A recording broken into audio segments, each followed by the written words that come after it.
All right, everyone. Welcome to episode 2 of Better Read Than Dead. Who will survive America? Today we've got comrades Yotor, Fish, Rook, and myself, Panther. So let's dig right in. We've got a few news items to talk about.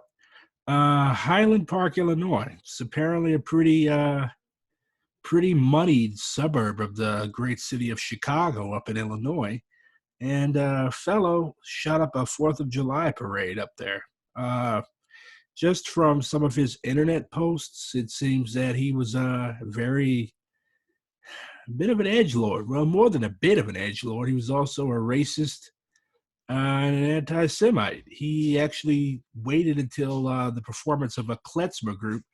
If you're not familiar with the klezmer genre, it's basically Ashkenazic Jewish folk music. And he waited until such a group was performing, and he got up on a roof and started killing people. So, yet more shootings from our country's D-classed settlers. So, what do we think of that, everyone?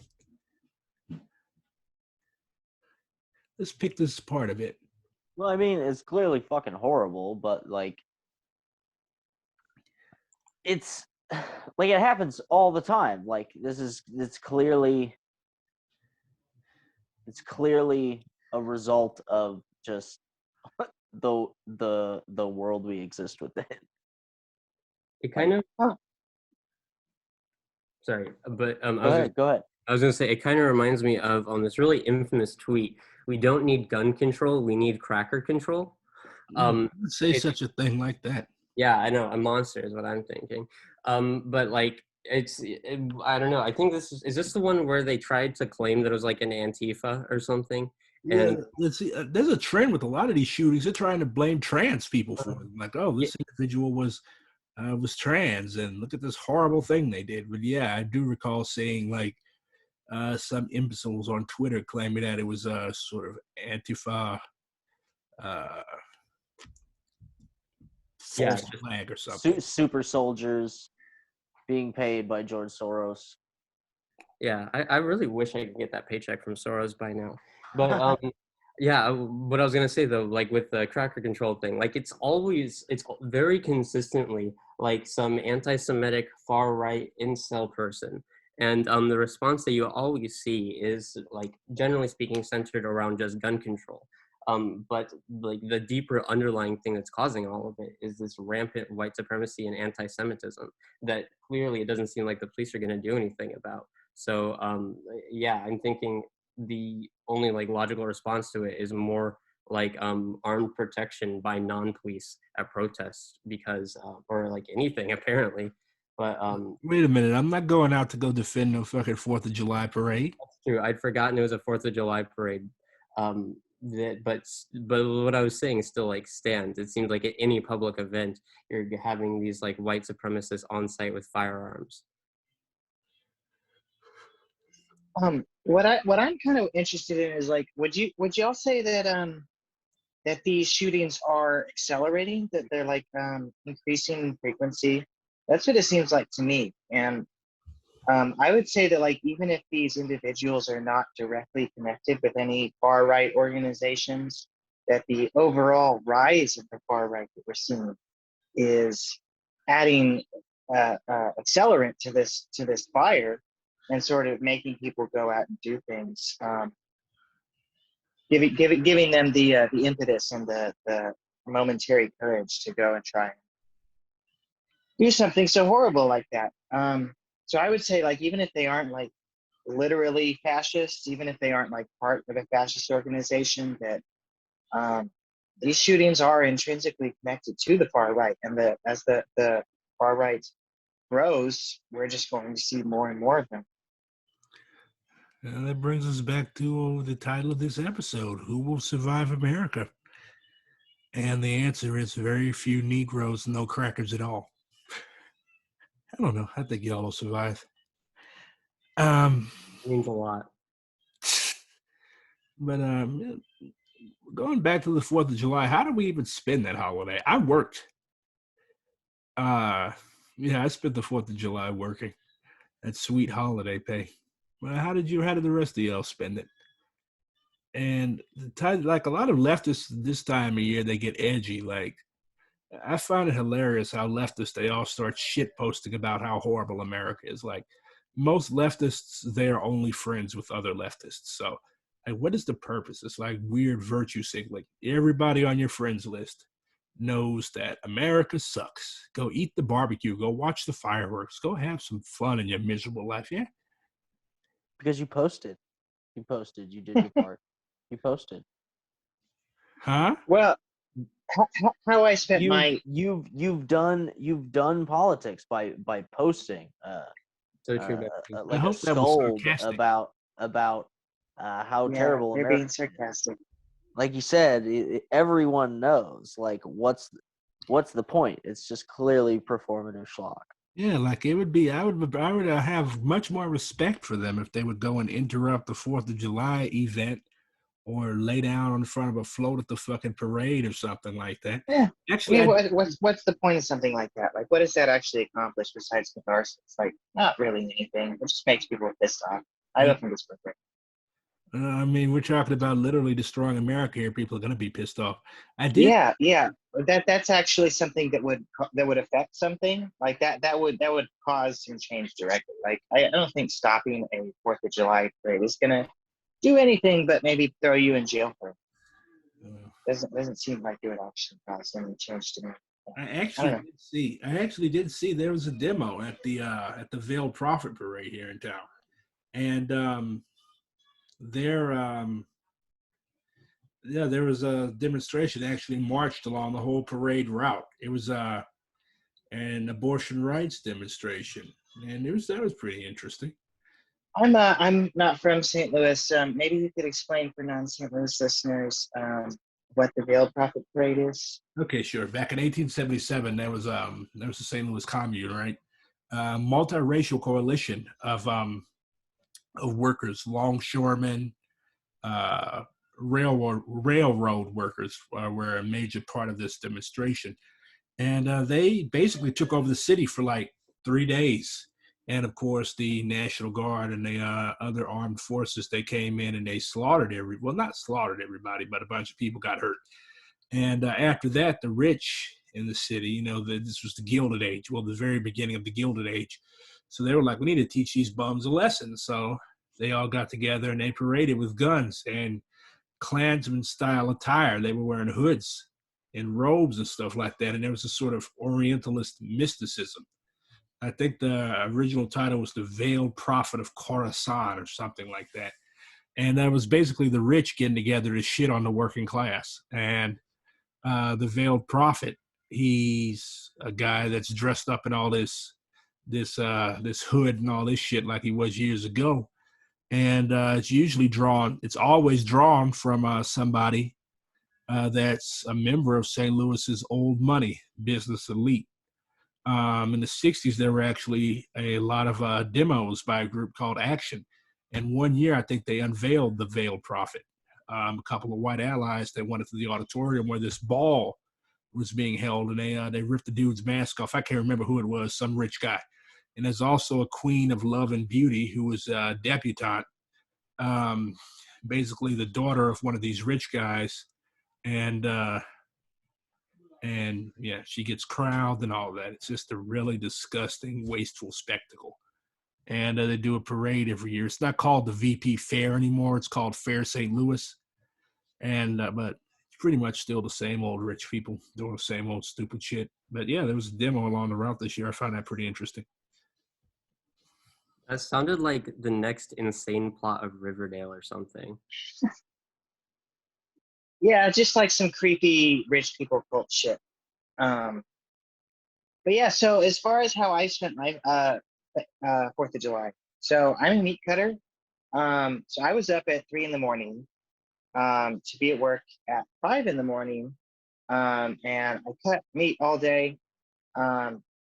Sold $35,000 out of that meat department, and then I went home and took a nap. Didn't do anything for 4th of July besides just cut a fuck ton of meat. Yeah, because the 4th is a meat-intensive holiday.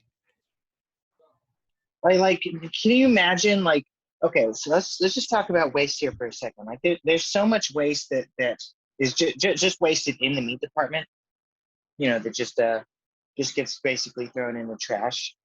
But besides that, it's just like, if we can move so much out of that one little department there, like how much is moving through the city or the state or the country? Like we're talking like hundreds of thousands or millions of metric tons of meat, that is just cycling through every year. And like we know how unethical factory farms are, and we know how um, meat affects the climate.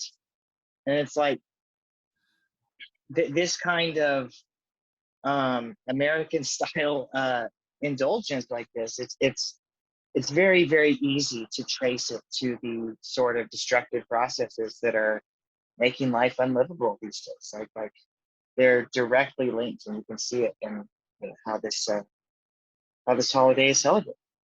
Yeah, I mean, you can't tell them they can't have the.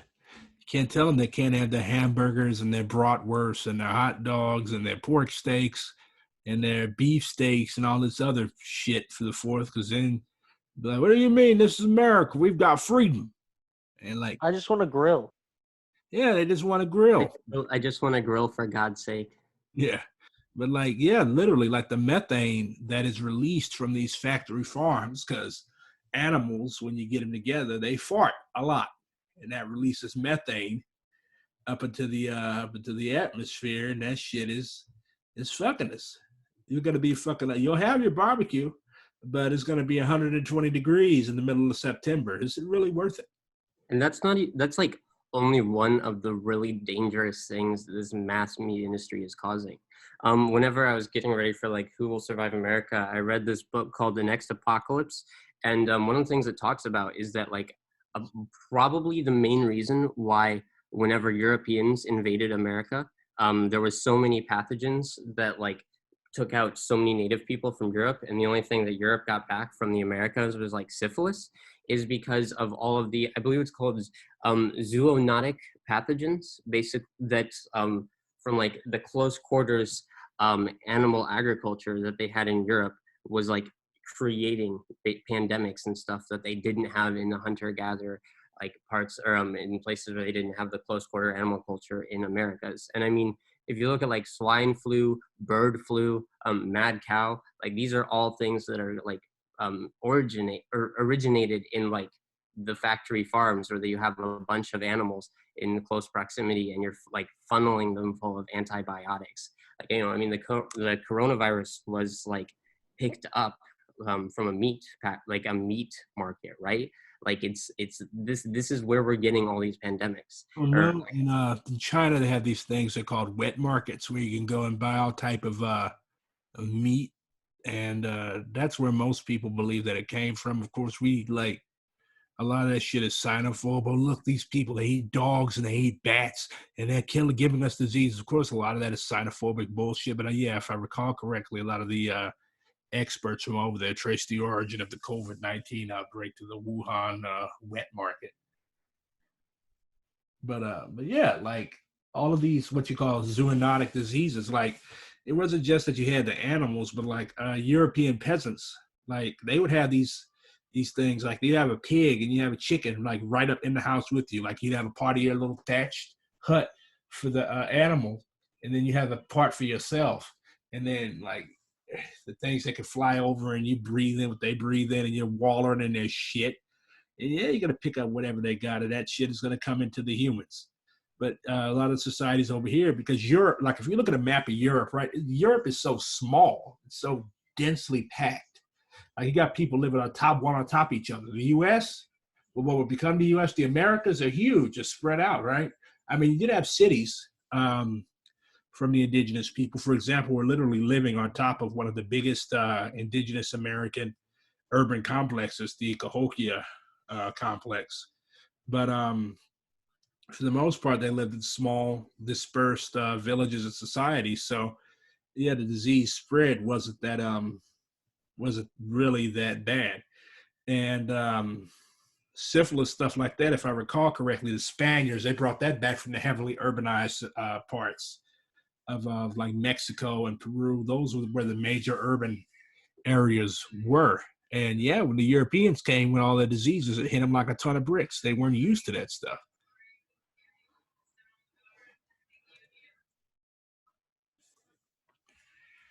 But yeah, that sounds like an interesting book. I'm going to pick that up. The Next Apocalypse, it's called. Yeah, I think the author has some very like libby kind of mindsets, but it's very, you know, very anti-colonization, very very like left-leaning. Yeah. But it's pretty solid. It's pretty solid. Yeah, the thing is, like most, like you're gonna be kind of hard pressed to find all that many Marxist, Leninist, Maoist scientists. So, Yeah, I mean, like that's not what like the education system produces. yeah, Despite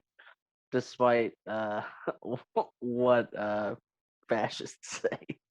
yeah, they have people thinking that the universities are turning all the little white kids into America hating communists, I and mean, and two of y'all here didn't even go to college. So, hell, what the hell? that's true. But I've made a great part in turning university kids into America hating communists. So I'm Hey, trying to make it true. high five. All right, I'll high five you virtually through my mind. All right. So yeah. Um, so what do we think should be the left engagement with the 4th of July? Like, should we possibly try to struggle with people in our communities who are celebrating it? Like go to the 4th of July barbecue and participate, but be like, hey, this is a fucked up holiday, and the meat that you're eating, it's literally destroying the planet. Or is that a little bit too preachy, and is that just going to make people mad at you? That would suck. That would just alienate people. That like no one wants to fucking listen to that. It's like, hey, you should be fucking grilling right now because it's killing the earth. Well, like That's my, I'm sorry. no, go ahead. Go ahead. Okay, yeah, my first inclination is that like "fuck the fourth" is still a true slogan. Really, I think we should be organizing against it, just as part of like a general campaign to like change people's um, perspective of the U.S. And you know what the fourth represents: the Constitution, the Supreme Court, the military, all that. Like fuck all that. Like, and we want people to know fuck all that, right? So it's important to like take a stand for principle's sake, but also I think that if we do consider ourselves to be Maoists and followers of the mass line, but before we can put out a line, we have to practice what we preach. We have to follow the steps of the mass line and get some perspectives that aren't our own. Go out and talk to regular people. Distill, the advanced revolutionary ideas out of the raw material, and then take a slogan or a course of action back to the masses and seeing how they react to it and trying to align with their interests. Like standing for principle is all well and good, but if you're doing it detached from the masses, it's not really worth anything. So I think we should stand by our principles, but at the same time, like we definitely have to make it part of our mass work. We have to be oriented toward the masses in our slogans and actions. And so I think that we can't really take a stance towards it without getting that engagement first. I think that's a really good point. I think like as far as a concrete level, what like people should do. I think that like for anybody who's listening who isn't organized yet, which also if you're listening, get organized. We're gonna die. But I think one thing that like is a good idea is to go to your family's barbecue, is to go to I can't think of another thing to do on the 4th of July besides a family barbecue. But like going to these places and then it kind of conversationally like talking about why it's terrible. Like I don't think you have to necessarily ruin the party to also be like, hey, this country was founded upon genocide and then built by slavery and maintained by imperialism. And that doesn't have to like be, hey, stop having fun. But I think, go to your family's barbecue, radicalize your little cousins, get there before your fascist uncle does.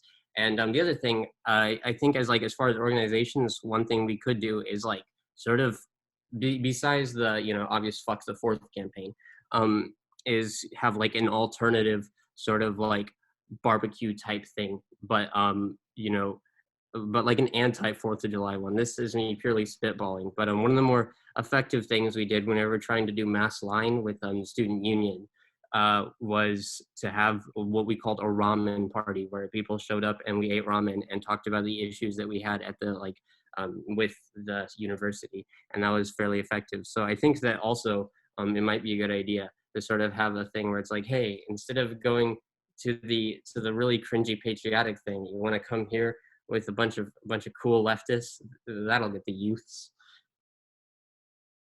Cool leftist is an oxymoron. You're an oxymoron. Speak for yourself, nerd. Fucking got him. Oh, go fuck yourself. I mean, you do watch more Game of Thrones than anybody I've ever met. So yeah, nerd.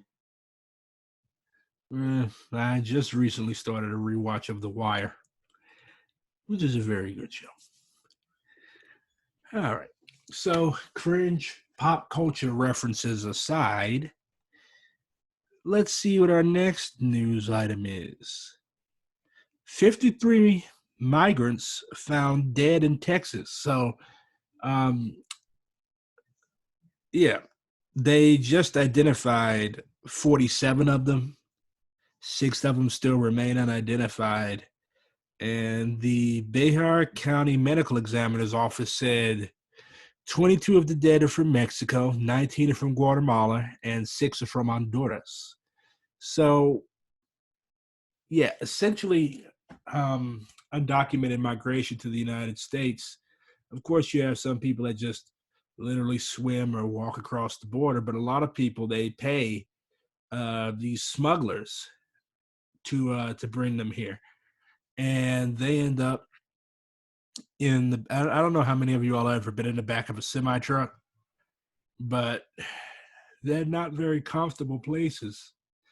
So they pack these people amongst the cargo, because obviously I'm just going to have a bunch of people packed up because you're going to get searched trying to come across the border, right? So you're in there amongst the cargo, and there's no air holes. So I can't even imagine. Like, There's only one way it could end. Horribly, and yeah, horribly.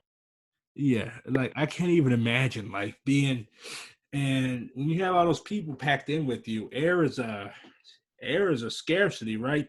Even if they do drill air holes, like it's gonna be fucking hard to breathe. Okay, it's summertime. This is the desert, right? This is Texas. So I can't even imagine the sheer misery that these people spent their last hours in. But that calls into memory the fact that this nation has god awful immigration laws, and the fact that this country's policies have purposefully destroyed the economies of these countries. Because let's be real, like if you're a Guatemalan farmer, right, Mayan descent, your people have lived in this area for literal thousands of years. Would you willingly leave the land that holds your great great great great great grandfather's bones to come to this shithole, unless you were Well, like forced? I mean, okay, so it's complicated, right? Like, yes, there is certainly a lot of economic pressure from the United States. In particular, like if we look at the North American Free Trade Agreement, right? Basically, when that happened in the 90s, the United States like flooded the market with really cheap corn and like wiped out a lot of people's like family farms, right? So by destroying people's livelihood by flooding the market with corn, they forced these people to find jobs wherever they could. And if Mexico, um, in this case, couldn't um, absorb all of those new unemployed people, a lot of times they had to cross the border in order to get work. But so I'd like to bring it back. So my first point is that there's a lot of Native people who migrated across what we now call Mexico and the United States, across that border there, for thousands of years. So the migration is not something new necessarily. In a lot of cases, these are ancient migratory routes that just had a colonial border like slapped down on. And then B, like you said, like there's economic pressure for people to migrate across the border for work. One thing I'd like to point out is that the United States agricultural system would not work without migrant labor. Like, it is absolutely essential to the United States economy that migrant workers cross the border and work, in particular in agricultural fields. So like if I remember correctly, it's 70% of like harvesters alone are like foreign born, and then I think it's 40% of that 70% are undocumented migrant workers. Right. Like, and so that's the like every mouthful of food you have ever eaten depends on that.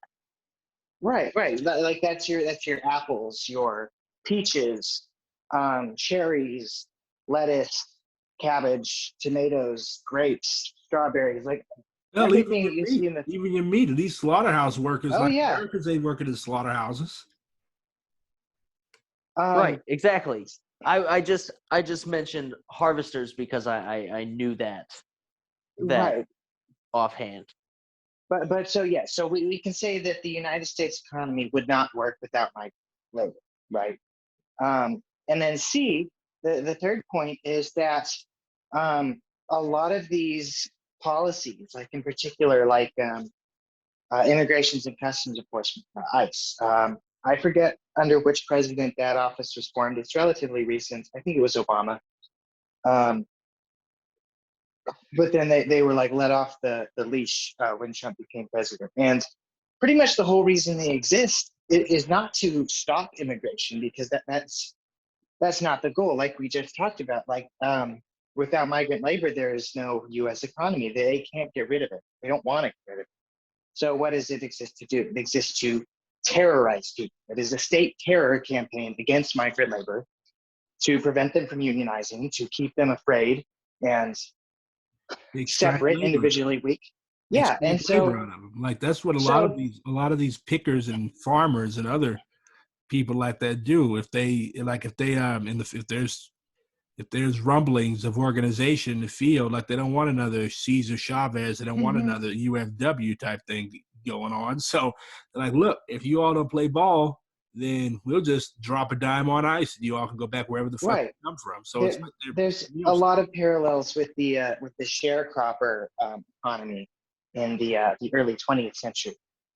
But so this most recent event, all these dead people they found, like, yes, it's extremely awful. It's just like so awful that these conditions exist. But why do these conditions exist? And it's a campaign of state terror by the United States to cheapen migrant labor and to prevent them from organizing. So like the political content of it is like this was preventable, and white supremacy did this. Yeah, like Marx teaches us that labor is a what? Labor is a commodity. Like whenever you clock into work, you're on commodity time. You're somebody else's property. And in this case, it's really raw and uncut right there. Like you're literally back there with the fucking cargo. So yeah, we're sending you up here and you're gonna go work and you're gonna pick grapes in the hot ass sun. I've seen pictures, all those big wildfires and stuff that tear the West up every year that are getting worse. Like I looked at this picture and the people are still out there picking the lettuce and shit with the fire burning behind them. They worked all through COVID. It's like we owe these people so much. And just imagine, like, that's all that America has to offer them, a ride to their death in the back of a semi-trailer, suffocating to death on top of each other. One of these people was only 13 years old. Like, what 13-year-old has business in the back of a truck coming up here to pick somebody else's shit? Like, they should be in school. So this is fucking horrible. I think it's really like crazy, like actively crazy that child labor is just like an en masse thing in America, just with like immigrant children and stuff. Like you have all these, protect the children type thing that's used as an excuse to go have a fun little coup at the Capitol building.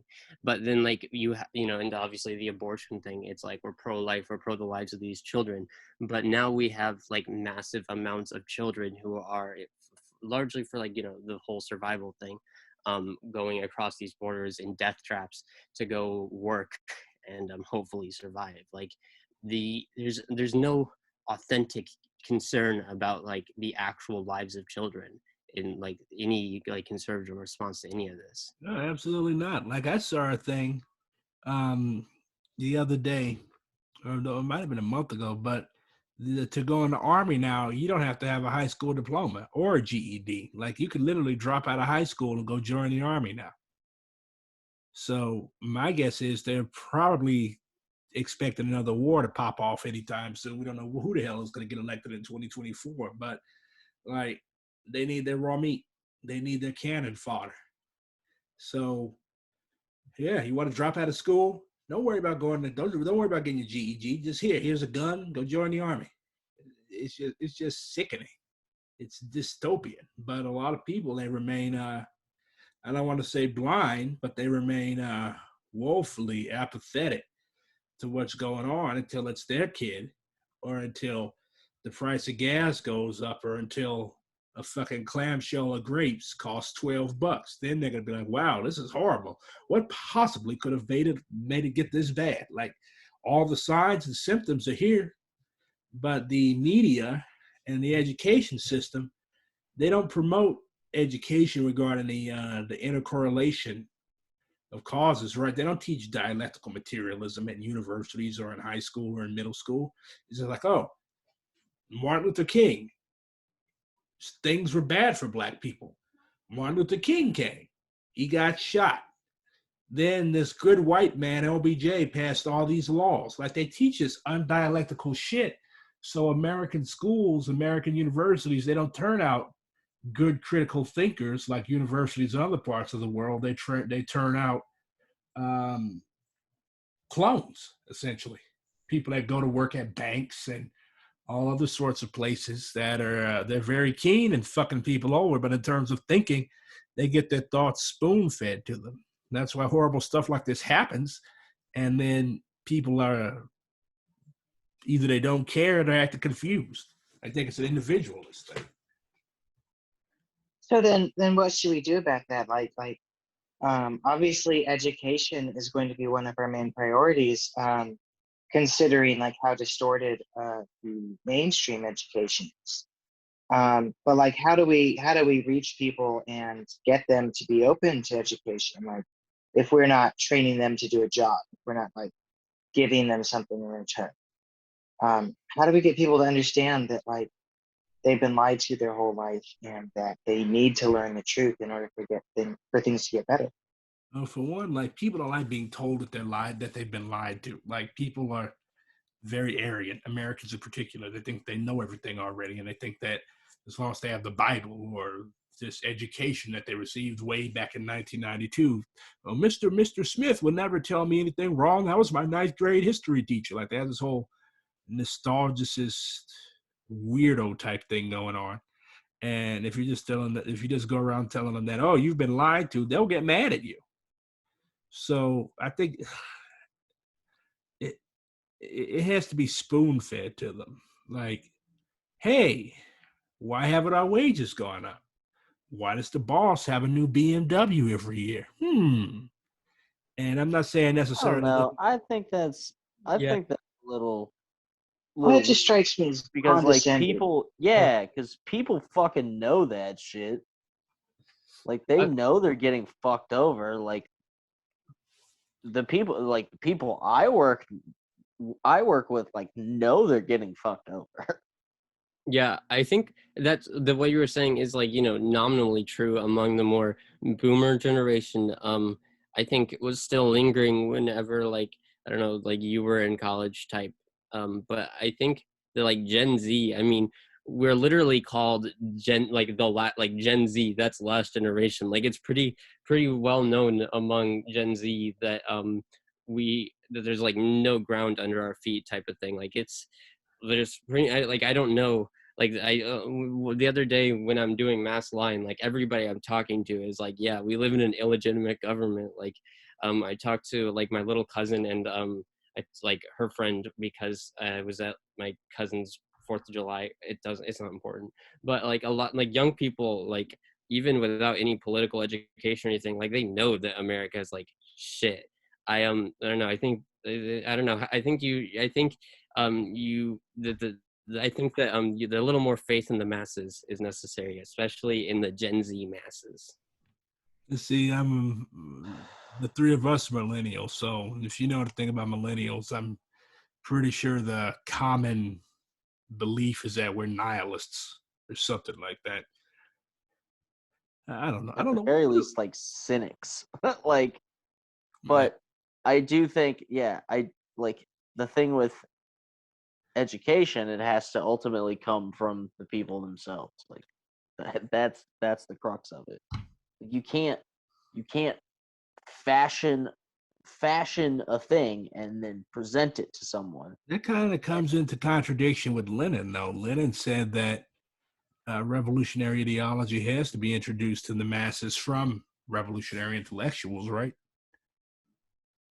I mean, I guess, but it's better that those revolutionary intellectuals be working class. Like Well, and like it is has to the come up out of the the the proletariat itself. Yeah, I feel like that's almost like largely the point of the mass line is that, like, with the Leninist delineation, it was pretty heavily the party is handing this down to the masses. But like the whole reason why we don't call ourselves Leninists, or like the main reason I don't, is because I consider, like, the masses to be fundamentally the roots of everything. Like, I think it's we're dialectical materialists. We are in dialogue with the masses. The mass line is to like sense, like, the observation of like people like people know that these contradictions exist between themselves and their bosses. People know that, like, that shit needs to get real to overthrow this. People already have most of these ideas. I think that our job really is to help the revolutionary side, like, coax that out, and the like the counter-revolutionary, the reactionary, like, let that wither away and die. I think that's the more dialectical approach to it. Yeah, I like that. Thank you. it might be a little bit reductive of Lenin and Leninism, I think, just because like the masses have always been part of it. Leninism, um, it involves sort of like a crude like prototype of the mass line. It is certainly very um, commandist, especially in its historical application in the Soviet Union. But I mean, Mao was a Leninist, like it's Marxist part of. Leninist. Leninism, like, I don't know why Well, okay. I don't know I why mean, we people. call ourselves Maoists, right? Like, I think it's fine to call a Marxist Leninist Leninist when you call Marxist Leninist Maoists Maoists. I think I said this last episode. It's kind of silly to get so hung up on names, but Yes, They call yes, it's the themselves most ridiculous thing. Like there's absolutely no point in it. like we're gonna have people. We're gonna have people 150 years from now calling themselves Brookites. One I can only fucking hope. hope not. I hope not to. Marxism, Leninism, Fascism. Oh God! How dare Marxism, you speak such a Leninism, cursed thing? Maoism, See, we're not. capitalism. See. I see. I'm seeing that we can't have you back on no more. You're just afraid of I don't have a joke there. I was gonna make a joke about him being the truth, but I think God would strike me down if I finished that joke. I thought God was dead. Okay. Hallelujah. So last news item. St. Louis tenants in low-income housing without AC. 2 low-income tenants from Washington apartments near Central West End are forced to look for new housing after the building's air conditioning broke in May and has yet to be fixed. I call and call, but nobody tries to help the building, and it's just been awful. She's on a fixed income, and she said the whole building has had broken AC units for the last 3 months. Johnson said having no AC made it hard to survive, and she had to rely on her daughter. She works and she has a sick daughter at home. I have to go to her house and I have to go to my niece's house to stay cool. In the last few days, her electricity also went out, resulting in the unit's temperature rising to 89 degrees. Currently, her portable unit and fridge will not work, leaving her with spoiled food. I'm going to have to call the food stamp people and see if I can get more food, said Johnson. Johnson has only one working eye and is epileptic. She lives near Barnes Jewish Hospital. So yeah, this is in the Central West End. If you're all familiar with those buildings over there, most of them are very old, and they have these old window units, and all of them shit out at the same time last week. Now, has it been hot as fuck in town this past couple weeks? That's absolutely. Yeah, they're Yeah, running. They're running constantly. They burn out. yeah, and then Like these like old none of this stuff is meant to do any. It's not built to do any of this. like Like as it gets hotter, it's gonna get worse. Like the power's just gonna not work anymore. yeah, like I saw especially like down in desert cities like Phoenix and stuff like that, like they're pretty much fucked because more and more people, like these are some of the fastest growing cities in the country, right? Phoenix, Albuquerque, LA, San Diego, all these cities in Vegas, especially. Like you build these cities in the middle of the desert and they're constantly being stacked up with people. Okay, the power grid can't handle that. Like with Vegas, Lake Mead, that's where they have Hoover Dam out there. They get hydroelectric power, right? And that fucking lake, it's draining so fast, like you can see parts of the lake bed. And like in 50 to 100 years, a lot of these cities are going to end up having to be abandoned. Like you can't live like that. That's stress on the power grid. You're not going to be able to do shit out there. Entire just cities, just ghost towns. I don't know. I personally love to explore the ruins of Vegas. One thing that that's really reminding me of is like a lot of climate like climate refugees. Like we've already had it with hurricanes and everything, but it's definitely going to become a lot more common with this type of stuff because it's not just in Phoenix, Arizona, in Las Vegas. It's also in like Central America and everywhere that's hot. And Or like literally everywhere where the ocean meets the land. yeah, that's one of the things that it was talking about in that book, The Next Apocalypse, is that it's very rare that it's like there's just one thing that causes like a societal collapse. It's usually like multiple things all sort of collaborating, like with the indigenous, like the collapse of indigenous society, you have basically two apocalypses. The first one is a wave of pandemics or epidemics or whatever, and the second one being the mass genocide and enslavement by a fascist invasion. And like we've already had huge economic and like well, obviously a lot of people have died, but we've already had like the economy so stifled and everything with COVID-19, with our big pandemic. And right now we have that economic thing, but there's also like the a climate is like everything climate related is getting worse, and we are going to lose the infrastructure to be able to keep cool, or in Texas's case somehow to keep warm, because it's not just global warming, it's global weirding. All the weather's getting thrown off, and it's like I think that this is a very small example of something that we're going to see a lot more of, where you have the two contradictions of capitalism, one being that capitalism has essentially caused global warming, and two, that That's, we have the landlords and stuff having very little accountability, and the various neoliberal hellholisms of America, and we see them both colliding here, like with a lot of the work that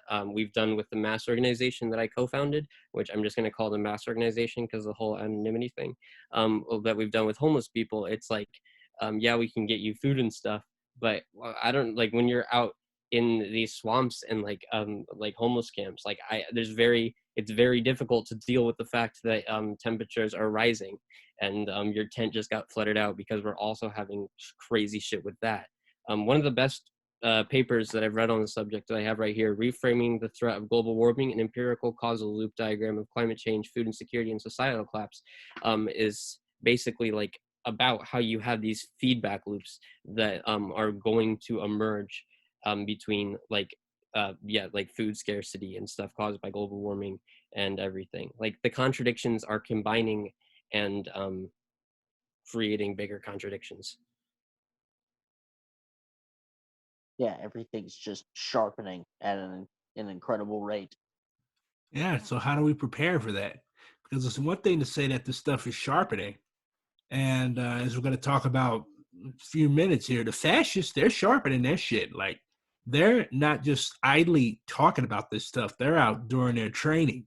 They're marching in cities. So how do we, the revolutionary left, those of us who claim to serve the people, how do we prepare for these inevitabilities of what's coming? Because if major cities in the American West and in the South have to be abandoned or at least severely depopulated, for example, Miami, like there might not be no Miami in 200 years. So Right, like as the sea levels rise, as the sea levels rise, like people will recognize that there's a fucking crisis, right? And then capital will just fucking evaporate from that area. They'll go, fuck this, I'm out, and then just leave. And all these people that don't have any sort of like money or capital or anything will just be stranded. yeah, like look at what happened in New Orleans and other cities, Biloxi, all those cities on the Gulf Coast after Katrina. Like all those people you saw sitting on top of roofs and stuff like that with signs that said "Help me." Like those weren't the rich. Those weren't even the middle class. Those were like poor people, the lower ninth ward. Like those people didn't have shit. So those are the people that were left. Like there are still people that have been missing. They were literally swept out into the Gulf by that storm. And we could expect stuff like that times 10. Climate refugees. Yeah, in the future. Climate refugees or climate deaths. Yeah, absolutely. So, in terms of what has to be done, like really, there's the only one answer that I can think of, and that's we have to get connected with the masses on an organizational level, right? Like, there's nothing that we can do as separate individuals that's going to be able to buffer this. There's nothing that an organization that is detached from the masses is going to be able to do about this. The only way is if revolutionary communists get united with the masses on an organizational level, or else otherwise we're just going to be caught completely unprepared, is what I feel. One of the things that was talked about a lot in the next apocalypse is like, this is basically the thesis of the book, is that the whole narrative of like individual or like the patriarch with their family and a few other people they like surviving on their own through the apocalypse, and apocalypse kind of in quotes, but like is absurd. Like it's historically, like it's ahistorical to think that that will work. The like in order to survive these mass collapses, you need a community strategy. You need to be like organized with other people. You will not make it on your own, no matter how much food you put in your fucking bunker. You need to have these larger organizations. I think one thing that I would recommend for a lot of like people listening who haven't started any kind of political organization, but you care about shit. You have a strong preference towards having a future, and you have a preference towards other people having a future. I think is to like start sort of like these little affinity groups and like talking to people about what is happening, and what's going to happen. And these can both, be sort of like in like a very big collapse, things getting worse event, can help you survive through that. But that's also like going to be the groundwork and the beginning of a revolutionary organization. And obviously, like the four of us in this podcast, we do we're politically organizing right now, but there's very little, like the amount of energy we can do with it won't have the same results as if a lot of people listening to this to like start talking to their friends and family and coworkers about like about the reality we live in and are entering into.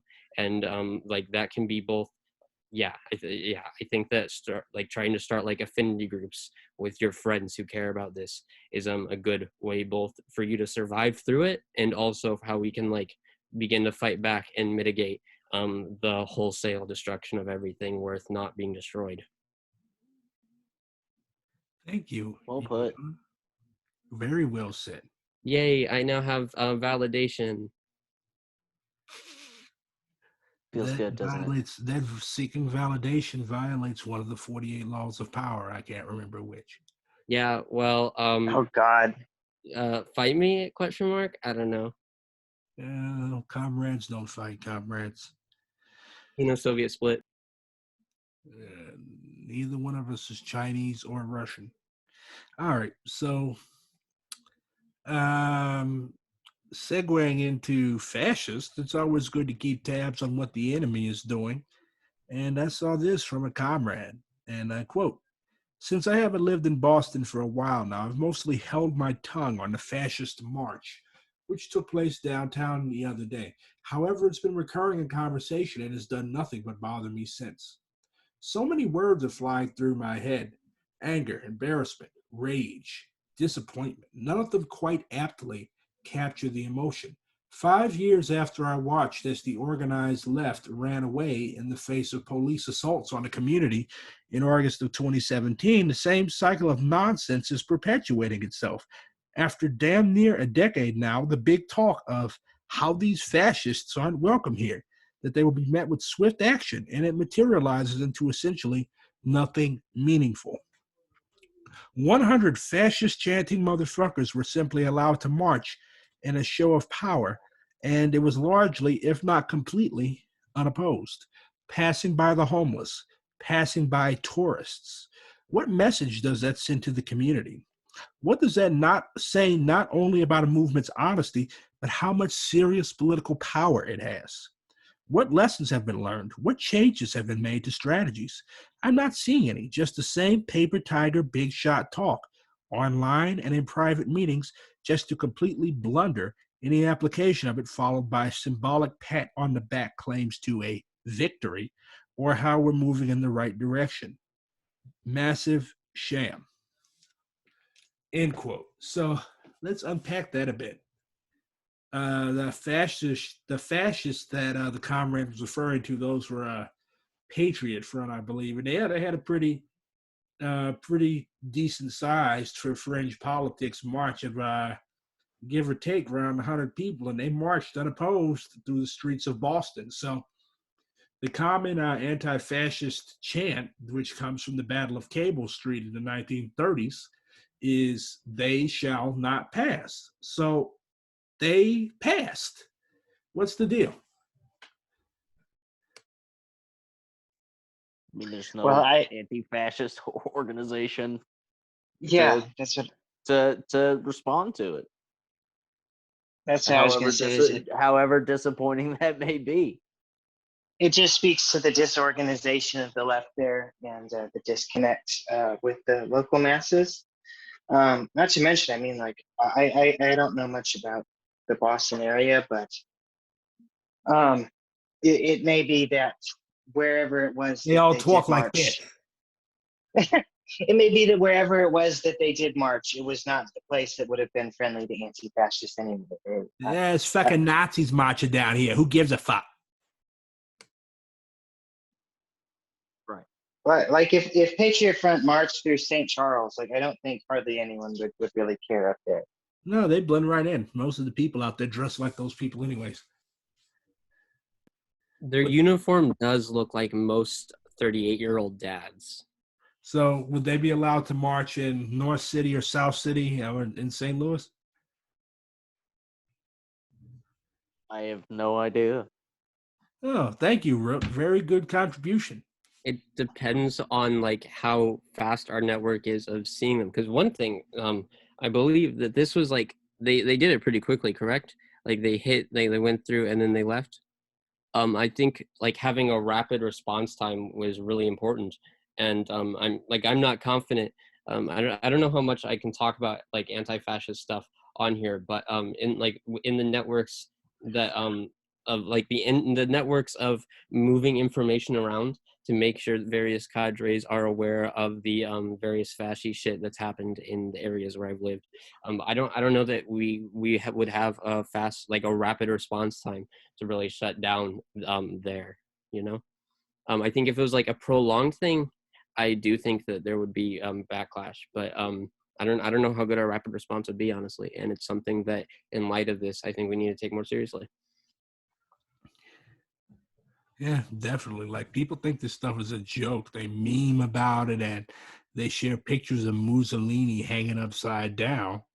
And then when the big boys show up and they're calling us out, then what do they do? They oh, I gotta work, or oh wow, we're not ready for that. It's like, come on, it's called selling wolf tickets. You're bullshitting.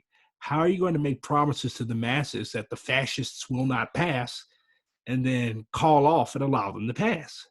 It's like you don't take this stuff seriously. It's like a hobby to you. And then the fascists, who are working with the police, of course, they get together and they laugh at the left. It's like, oh, look at these punks. We'll roll right over them. And then the right is building their political power, okay? They've already had the dude in the White House. So they're building political power. Meanwhile, we're out on the fringe yelling and reacting to stuff. That's not power. That's being a punk. One thing, sorry, also if anybody wants to speak over me at any time, nothing I say is that important, but I remember whenever Patriot Front was like doing things, and I'm going to be very broad or vague, but doing things in the area where I organize, and I remember like at the same time both the Patriot Front was like doing shit, and we were trying to like scramble to figure out what was going on, and there was unrelated, like a little bit after that, unrelated a different, just crazy, not crazy, just person who was like very fashy, was like threatening some of a homeless comrade who we met through mutual aid and is now like an active member in the mass organization. And like it genuinely is, some of them, like there was like some degree of death threats were coming from this, and like it is an incredibly terrifying thing to face. Like I've like it, I mean, it's terrifying.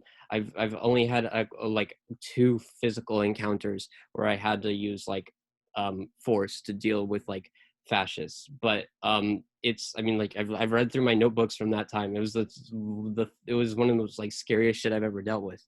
But for me, the thing that makes me able to respond to it is like you know, you could die, but if we allow fascism to spread, it's not just you that it's dying, it's the people that you care about. Like it's every black or queer person you love, it's everybody who spoke out against Trump, it's a lot of people.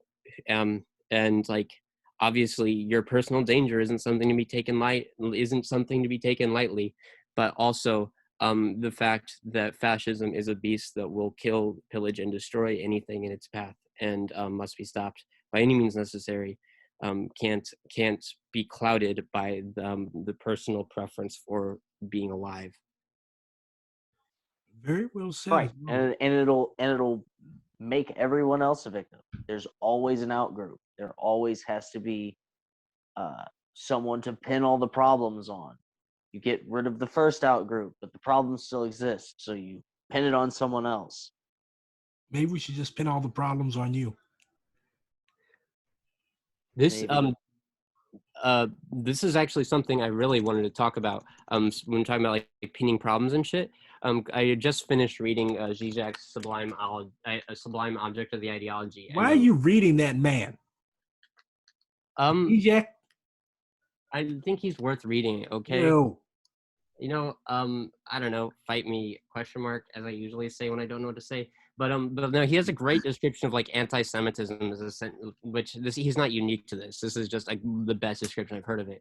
Where he talks about like how pretty much every societal evil is focused on the Semitic figure. And like they're not like these white supremacist motherfuckers, they're not just like randomly pulling out of like hatred out of the clouds.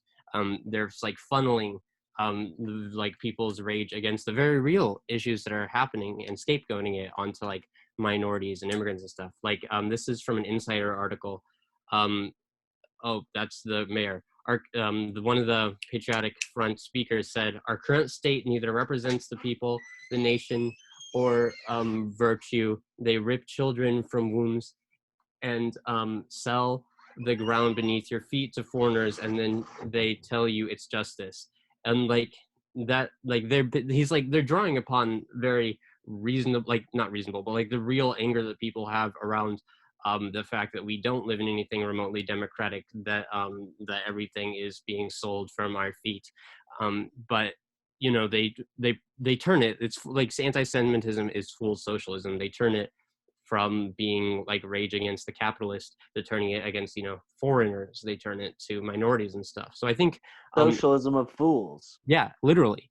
And I think that this isn't just an indictment on the Boston left for not responding to it fast enough when they rose up.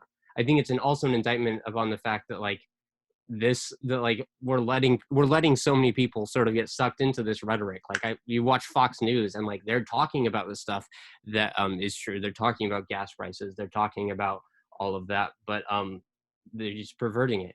And I think one of the biggest things we have to do is not just beat the fuck out of fascists when they step in your street. Another thing we also have to do is beat them to beat them to the fuck, the metaphor broke. But like talk to people and get people's rage before they do, because like right wing like this like it's what it always does. Fascism is designed to turn people's hatred from the capitalist onto the minority. So we need to start turning the rage against the capitalist, and quickly, or the fascists will turn against the minorities. Yeah, it's people's heads. They are a trench of combat. And if you abdicate, if you think, oh, these people are stupid or no use talking to them, just like the white working class, the left has paid so little attention to them, usually for third worldist reasons, or because for some reason white people are scared shitless of other white people. And as a result, you have people like Matt Heimbach formerly of the Traditionalist Workers' Party, and Tucker Carlson and Trump and all these other types of people that are making inroads. They're getting votes, they're getting attention from these people. And these are the same people that waged the Battle of Blair Mountain. These are the same people that shot it out with the Pinkertons and the Feds. And because of our obsession with identitarianism and other bullshit and white guilt and all that ridiculous postmodern nonsense, you've got all these people, a pretty substantial chunk of the American population, that think the left wants to put them in concentration camps or ship them out into the middle of the Atlantic Ocean. Again, the left needs to study how to build and develop power among all people.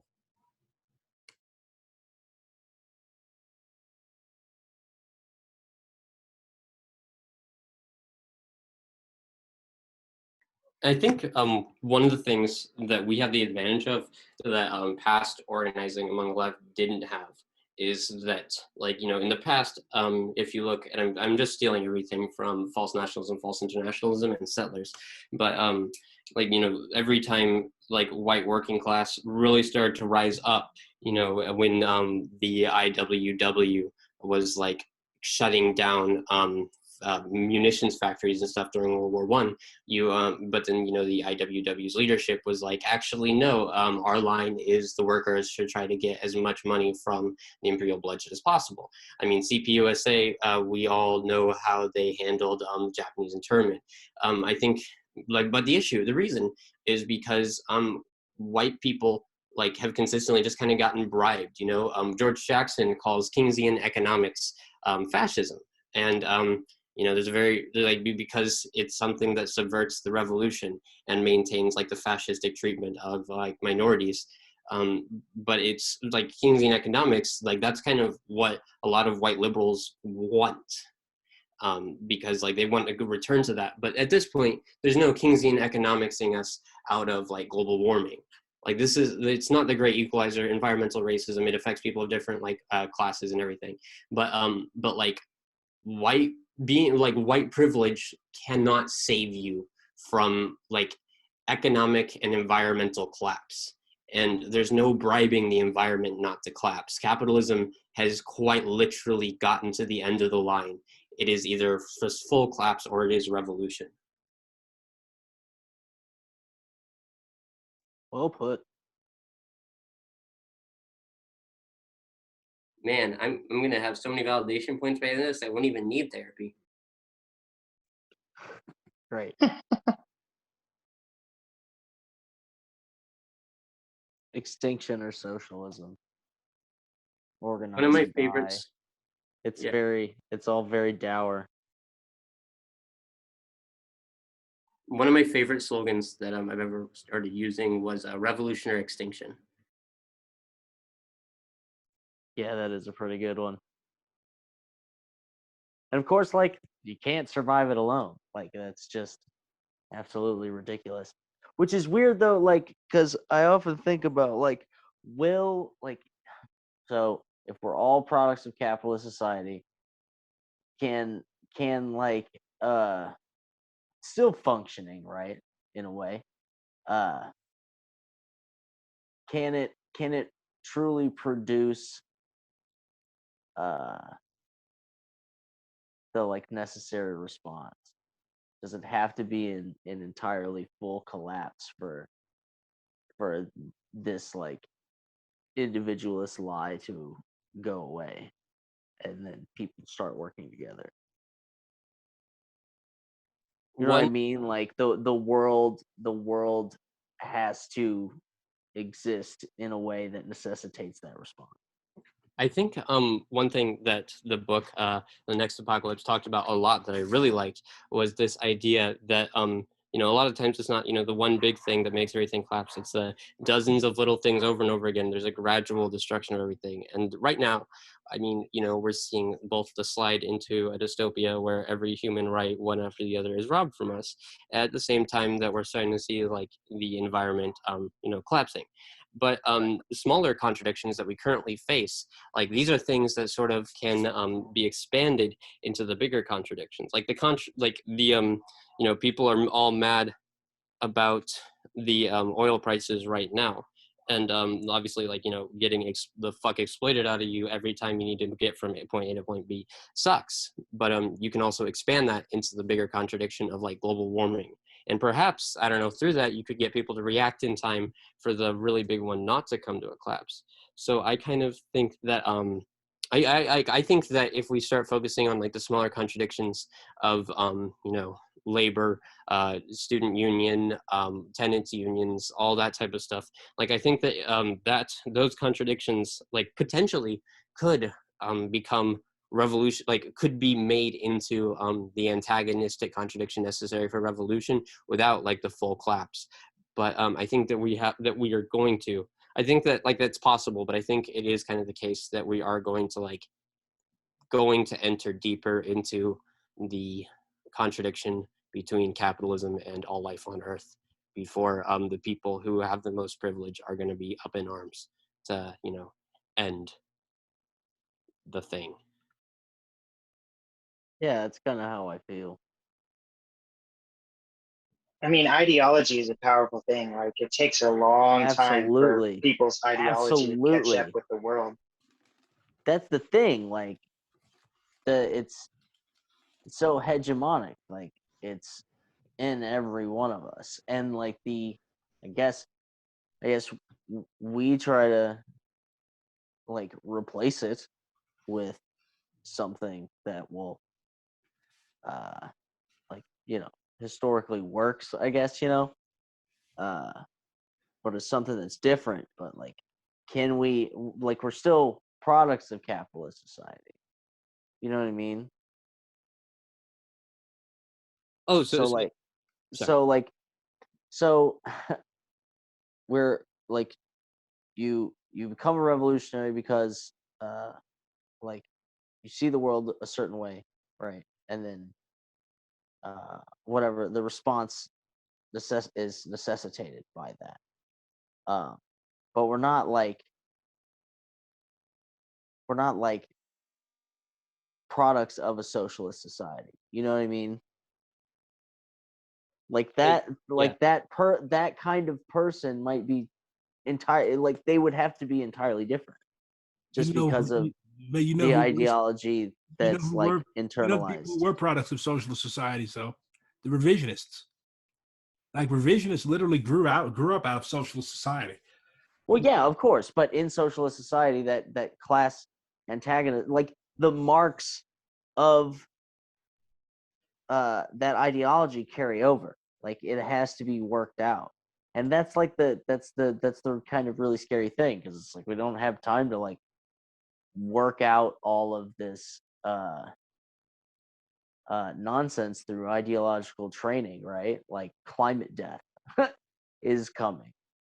So that's why I have the idea of like the situation must necessitate like like be super fucking dire for people before they will actually like make a true effort.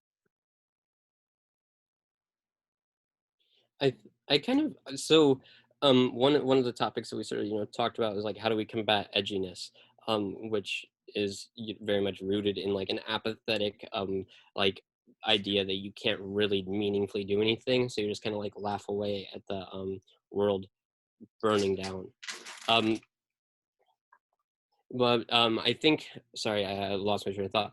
But I think that in order, like, I think that people in this like capitalist society are very, poisoned by a lot of apathy. And I think that like being sincere with people honestly does kind of like break through a certain degree of that shell. And then like to get like it might, I don't know if it has to get that dire.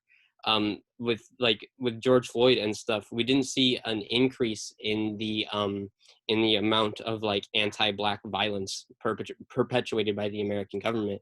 It's just that we kind of like the information of how bad it is, like the image of like the video of a person literally being murdered on the street, got out, and when people realized what's happening, then they started like acting. Well, obviously not realize what's happening, but like that sort of was that the if like the George Floyd execution video kind of has like the propagandistic purpose, or not purpose, of like role of radicalizing people really quickly, it might in a lot of cases not necessarily be the case that things have to get that much worse for people to start acting.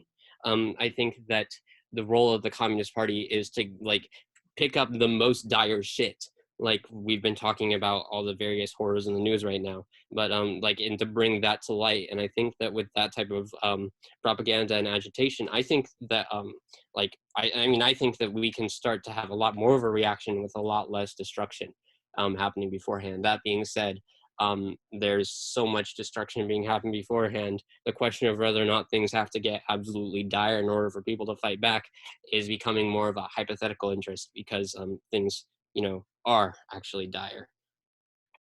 Then but then that also like raises the question, like what happens when like so people start building like let's just say like institutions to as a response to the various crises, the various crises going on, uh like Like survival pending wh- revolution type thing. well like so just like out of necessity, like mass organizations, will be formed to respond and to the victims of just climate crisis in general.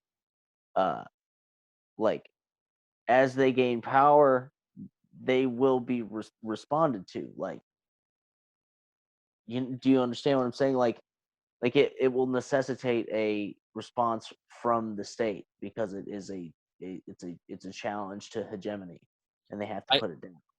I I so I might be sort of misunderstanding exactly what you're saying, but if I'm thinking through it correctly, it's sort of like there needs to start being these sort of like, I don't know, mutual aid type things. Well, I'm saying as those form, Mhm. they will be hampered by like whatever like Oh, by fascist remnant that will exist, right?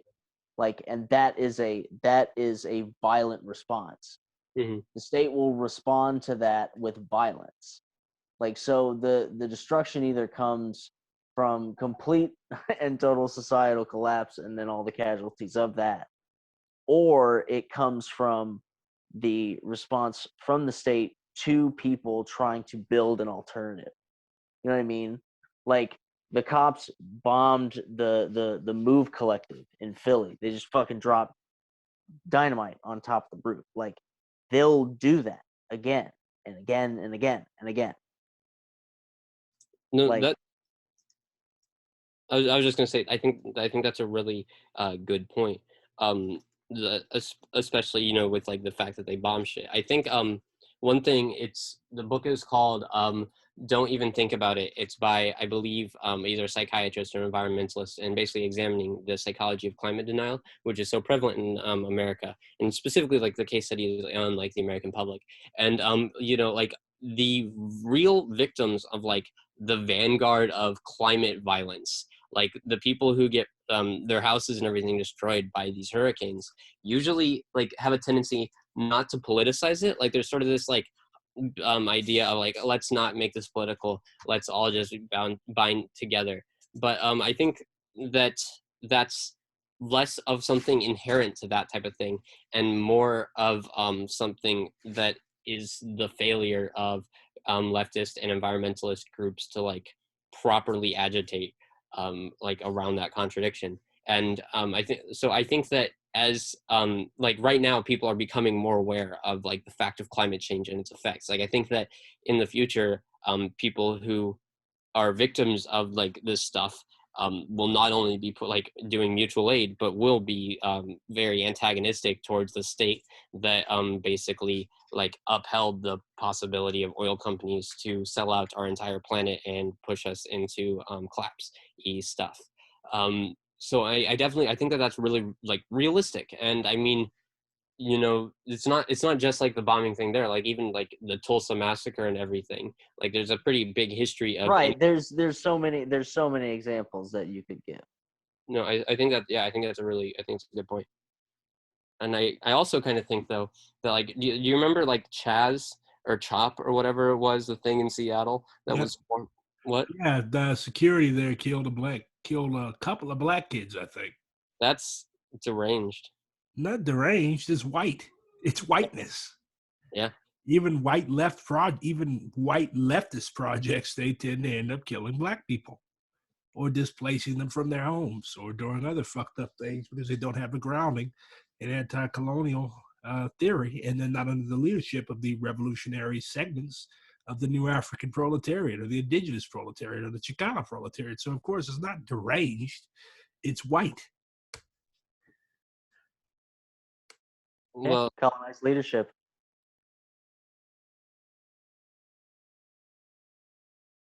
But yeah, what about Chop Luke? I mean, oh yeah, no, but just what I was gonna say is obviously I think, you know, I'm definitely not of the line that more colonizer leadership should be done. So I would definitely agree, you know, that it needs to have more colonized leadership in those type of things. But I get what I was more like pointing at is that in these like the reason like it collapsed because there was no infrastructure around it. There was nothing like the anytime people have controlled any real areas within America, because the American left is all baby lefty, they're like it's consistently collapsed. But like I don't know. I think that if like there already was a lot of like leftist organizations and stuff everywhere, and I think that like in future like climate induced collapses and like issues, if you have like these community responses that are necessary to get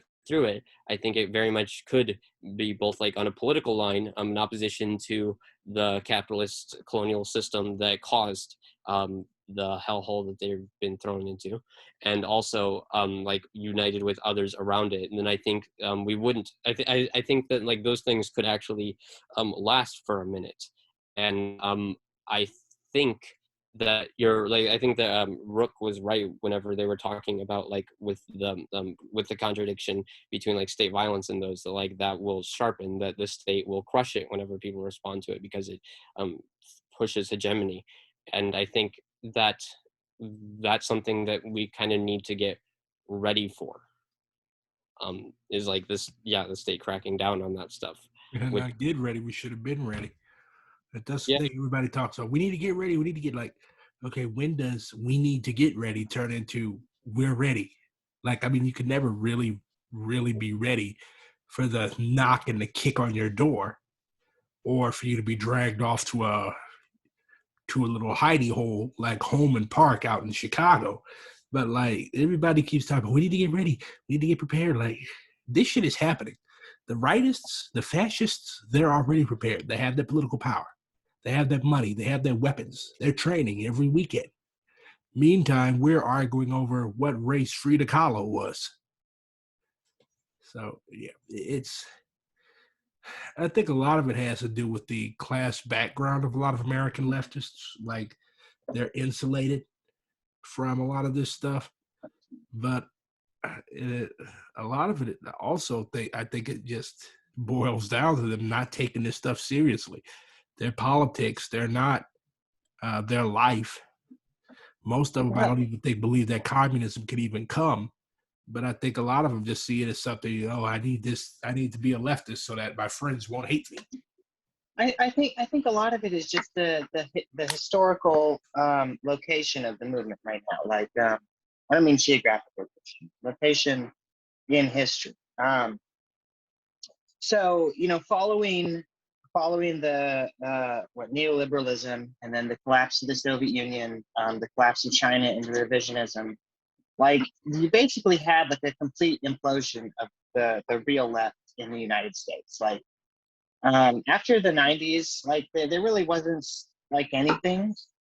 I became a communist in 2013, or rather, I decided I wanted to call myself a communist in 2013. And really, like all that I knew about at that point was like you had the CPUSA, and you had Socialist Alternative in Seattle, and like that was it as far as like what I knew. So earlier we were talking about ideology, and ideology changes very slowly. Conditions change, but ideology lags behind. And I think we're kind of in like the second generation of the new left. The first generation would have been like the people who were radicalized following the 2008 recession, and then the like the 2015 Baltimore and Ferguson rebellions. That's kind of like our generation, most of us here. And then you have kind of a second generation that's coming up in the wake of our failure to actually get organized. And the second generation is kind of coming up in response to Donald Trump, the George Floyd protests, climate change. So like really it's the left is still in the process of regenerating, and it's not really regenerated yet. It hasn't formed a real party. It hasn't formed a real revolutionary culture. And that's why like I think that a lot of people just get their engagement in the form of social media. They don't really have any other conduits that they can easily get themselves involved with. So I think part of it is just like we're historically lagging behind to begin. And then we did see a general fail to organize with our sort of first generation of communists here in the 21st century. And so now here we are trying to kind of pick up the pieces and like get organized again. And it's just like we're working on it, and it's slow going. And the main thing is I think we can tend to be very cynical about like people's willingness to engage, about our previous failures. Like we come up against these failures and we just say, oh well, people don't want to get organized. It has to get worse. It's just not going to happen. America is too bourgeois. The left is too white, and like we can make all these excuses for why it's not going to be favorable to us. But if we allow ourselves to get cynical about the possibility of victory, then we'll definitely never achieve it. I don't So know. I think I don't get the whole. Yeah, I mean, it is so, especially being a new African person, it's so tempting to roast white people and blame white people for every fucking thing. But I look at it like this: the Russians were white. Of course, they were well, whitish.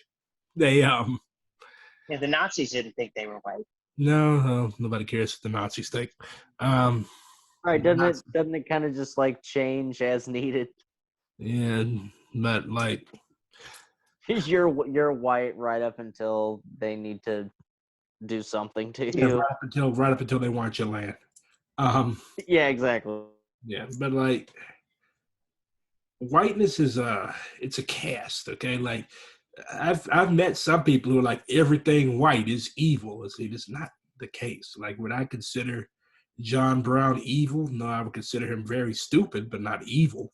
Like he had his heart in the right place, but he was a religious fanatic. So, and of course, most of the problems in the U.S. left could be traced back to some stupid ass white person thinking they know everything. But I think we really need to get out of this undialectical bullshit about everything like white is horrible and they must all be destroyed. It's like that's not realistic. Like, and then second of all, I don't want to be a fucking genocidaire. I don't want to kill a whole group of people just because of the color of their skin. And I see a lot of white people falling into this, and I'm like, bruh, like, okay, you hate yourself. Most normal people, black, white, Asian, whatever, don't go around talking about how much they hate their own people. Okay, so the main White thing, leftists want to be punished snake. well, yeah, I mean, Europeans do tend to have some weird psycho pseudo sexual. Uh, what do you call somebody that enjoys being hurt? Is that a masochist? Yes, that is a masochist. Masochistic fantasies, but White liberalism is just BDSM on steroids. yeah, but But BDSM, but as politics. yeah, the engagement is just so undialectical. It makes me sick. Like it's just tailing behind other people, like black people and Latinos and others. We have a good reason to mistrust white people. But like for Europeans themselves, whose job is to organize their own people for revolution, that's a whole different thing. Like, why are you going around talking about how badly you hate your own people? Like, do you hate yourself? It doesn't make much sense to me. I think that this is like probably one of the biggest issues, and it's kind of different, but with like fucking Weather Underground, right? Like, wasn't their slogan "Fight the People"? This slogan was "fuck the people," and their slogan instead of "serve the people," their slogan was "serve the people shit." That's I mean, that's the worst. That's the most. I mean, that's like revisionism to the extreme. I think No, it wasn't revisionism. It was just the fantasy of revolution. These were a bunch of spoiled, rich white kids. These kids went to schools like 4-year Harvard. revolutionaries. Yeah, these kids went to University of Chicago and Harvard and Columbia and Cornell and Yale. Like these were not people at community colleges. Okay, like these were very, very rich, well-to-do white people. And I think that like the reason why like the Weather Underground project was ultimately a failure it's because that they never made any attempt to organize the white working class. Oh yes, they did. They tried. Oh, They tried. They had jailbreaks. These women weather people. They would run into the high school naked, and they would run through the halls screaming "Victory to the Viet Cong." Okay, so basically they never tried to organize around white. And then another time, they wanted to prove how tough they were to the white working class, so they went out and they tried to pick a fight with a bunch of big ass greasers, and I think Mark Rudd got the shit kicked out of him. And then another time they went to a working class beach and they ran down the beach with the Viet Cong flag and they almost started a riot. So they tried to organize. Oh yeah, and they tried to blow up the Chicago L. So they tried. I would hardly call that organizing. Like, I don't it's know. like That's disorganizing. just like antagonizing people for no. I don't know, fucking Rook. I think somewhere in the back of your bird brain, you would probably find shit like that fun. It would be fun, just not productive. I mean, yeah, like catharsis is all well and good, but like, Yeah, getting your ass beat. don't pretend that like pleasure seeking is like revolutionary. It's Hey, just somebody's more been reading that little red book. Yeah, I mean, yeah. But yeah, weather sucked. Fuck weather. Hey, we're at about an hour and a half, so maybe we should think of some closing thoughts. No, let's ramble on until midnight. I got to be up at 3 a.m, so let's not. Oh, the working class. All right. So closing thoughts. No 15-minute long monologues.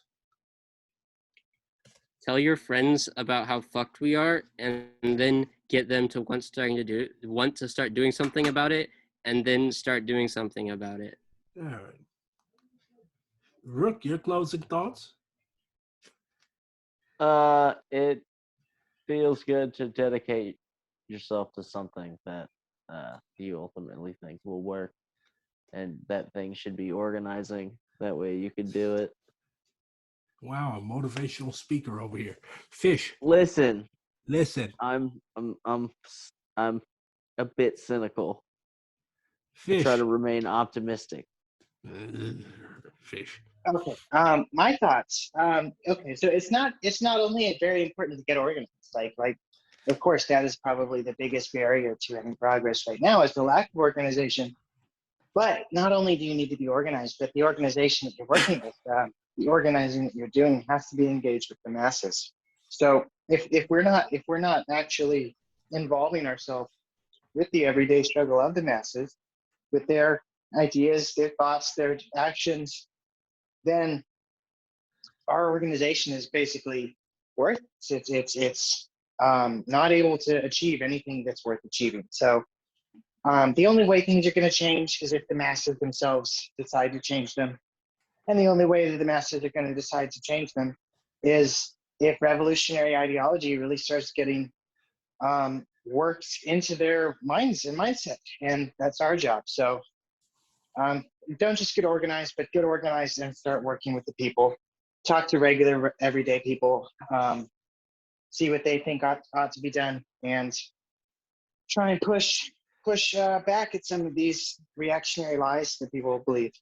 So just work with the people, get organized. All right. Thanks for tuning in, everyone. And I would like to give a special shout out to our sponsors over at the Nation of Islam and the United States Department of Housing and Urban Development. Have a good evening. You forgot the CIA. They're secret. Good night, everyone.